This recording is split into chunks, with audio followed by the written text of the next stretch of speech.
Yup, that's me, right there. The small, dark one that's frantically running around the living room chasing the spot. Oh, I swear I almost had it right there. So, yeah, that's me and most of my family. If you're wondering about the hand, that's my dad. He helps me to find the spot because I can't see it until he points his clicker at it. He keeps pointing it out to me, but I think it keeps slipping between my teeth. One day I'll catch it. Oh, so close right there. Well, one day I'll catch it, and I'll make my dad proud. Hello, my name is Baron, and I'm a dog. As you can see, I've grown up a bit since my previous days of chasing the spot. I'm 4 years old now, so almost 30 in dog years. Back then, I identified as a Labrador, a Lab Weimaraner mix, but as I've gotten older and a bit more buff, my mom now says I look more like a potato. So, yeah, I don't know. What I do know is that Baron is actually a noble title, and my first mom, who was originally born in Germany, named me after the infamous Baron von Richthofen, even though I'm charcoal colored, not red. Anyway, she trained me in North Carolina for a few months, teaching me how to be a good boy before I finally met my forever family. I was only about 6 months old when I met them, so still kind of small and wary of things. But my big brother Cooper and my big sis Kenzie were really nice and showed me the ropes on how to become a big dog right from the start. My humans are really nice too. The day after I met them, we went to a pet store and they bought me all sorts of stuff. Food, treats, a new collar, a name tag, all for me. And the coolest thing was that I got to see a bunch of birds up close. Normally they fly away when I try to say hi to them. But the best was getting to spend time in contact with my new family. The littlest human even slept on the floor with me every night for the first week, just so I wouldn't be alone. Eventually, we packed up and made the long drive back home to Panama City, Florida. I had no idea what awaited me. Once I got to my new forever home, I was able to run and play in an actual yard like a real dog. However, just a few weeks before then, my new neighborhood was damaged really bad by a really big hurricane, so it was a little dangerous. A lot of things were broken and knocked down, to include a big tree in our yard. But that was okay with me because I was really adventurous and liked climbing on things. It was like I had my own playground. But then I found out the real danger was inside the house. My family's cat, Parker. I tried to be his friend, but I don't think he liked me. Anytime I tried to say hi, he would hit me. Sometimes he wouldn't even let me come back into the house from the back patio. Other times he would lay on my blanket and keep me from my bone. Sometimes he would even sit in the bin of dog toys so I couldn't have any of them. But I kept trying. Sometimes he would end up cornered in a hallway, but I don't think that ever worked out well.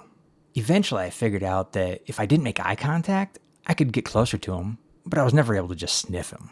The one thing we could agree on was that we both liked to play with all the little critters that would find their way onto our patio since the big storm had ripped the screens out. I couldn't believe how many different creatures there were in Florida.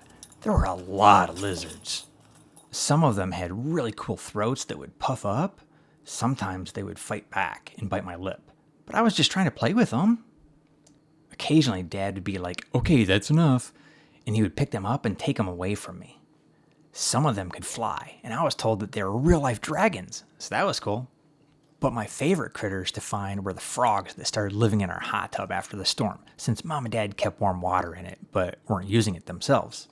The frogs were the most fun because they were fast and would hop all over the place. They were like chasing a ball that bounces left and right, but can also stick to walls. And all I had to do was touch them with my paw, and they'd just start all over again. I just wanted to play with the critters, but that wasn't the case with Parker. He was a lot rougher with them, and would get bored with them when they stopped moving. After a while, there weren't as many critters for me to play with. So as something to do outside of the house, Dad would occasionally take me out to explore Panama City, which is known for its white sand beaches. Did you know they have a dog beach there? I have to say, though, I was not a fan of Dad taking me out in the water where I couldn't touch the bottom and the waves made it hard to swim. Thankfully, there were other areas in town where I could run in the sand, take in all the odors, and dig up shells without having to worry about waves. Even in areas without waves, though, there's no way I was going out much past my paws. I've seen fish bigger than my dad in some of these waters, so there's no way I'm going out there. That being said, on a hot Florida summer day, sometimes the best thing in the world is laying down in some calm, shallow muck in order to cool down. Another option is crunch water. I think Dad calls it ice cubes. I love crunch water, but I think Dad quickly learned to not put them in my water bowl because it makes a little bit of a mess. I'm a pretty strong chewer too, so as much as I like crunch water, it doesn't last. That's why I love my Nylabones. They gave me something to do whenever my family wasn't around to snuggle with. One of my other favorite activities is keeping watch from the front window, looking for anyone who might threaten my family. I intently watched every day and successfully prevented delivery men, mailmen, and even critters from doing harm to my family. I really do love my family and will do what it takes to keep them safe. Their hugs are all I need. They may think they take care of me, but I know it's my job to be there for them. In fact, I was trained early on to be close with my dad and to lay my head on him to let him know I'm there. Usually I put my head on his legs, especially if he was sleeping. But once it was time to wake up, I'd bounce on top of him and give him love. All of this gave me extra perks, like being able to sleep in Mom and Dad's big bed. I also got to snuggle with Dad on the couch, which was amazing.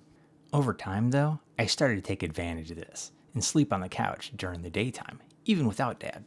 Eventually, sleeping became one of my favorite pastimes, and I could sleep just about anywhere. I would often lay down near Cooper and Kenzie if none of my humans were available to cuddle. And then, all of a sudden, after me having my new family for over a year, all my humans just stayed home every day for what seemed like ages, but in a good way. I was in heaven. At the same time, I heard my dad talk about retiring and going to school just like my boys did, and my mom said she got a job in Tennessee. So within a couple of months, we wrapped things up in Florida and moved to our new home. This home is a good sleeping spot as well. And since I unfortunately injured my legs shortly after we moved here, I actually sleep even more. All things considered, though, if I have my choice, my favorite spot is still laying on top of Dad. One thing different here in Tennessee, though, is that I see so much more activity out the front window than I did in Florida. It keeps me busy, as I need to remain vigilant against threats to my family and our home. I do still pass the time by chewing, though.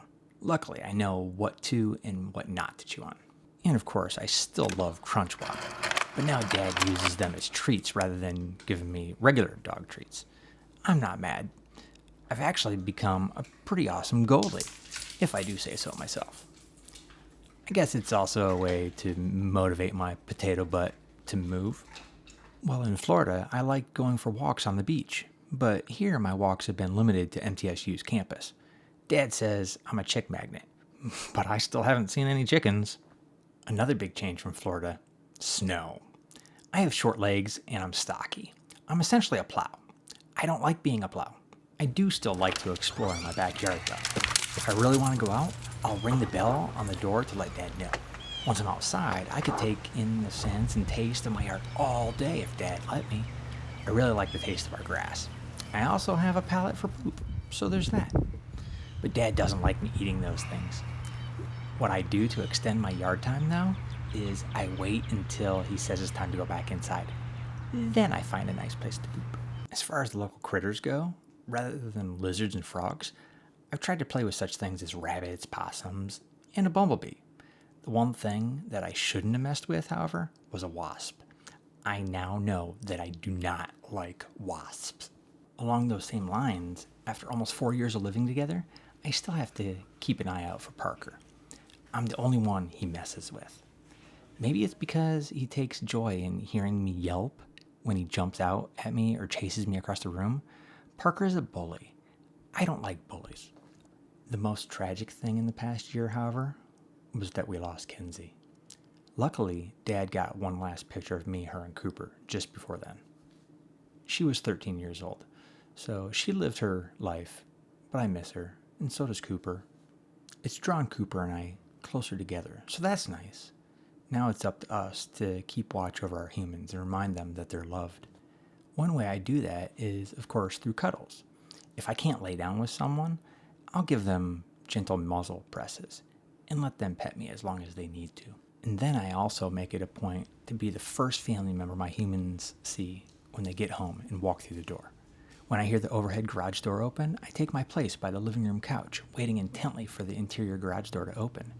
As soon as it opens and I see that it's one of my family, I retrieve a gift from my toy box and then move to them to offer them my love and appreciation. Everyone deserves to come home to someone that loves them. My family has given me love, food, and shelter. It's the least I can do in return for them. I hope you have someone as well.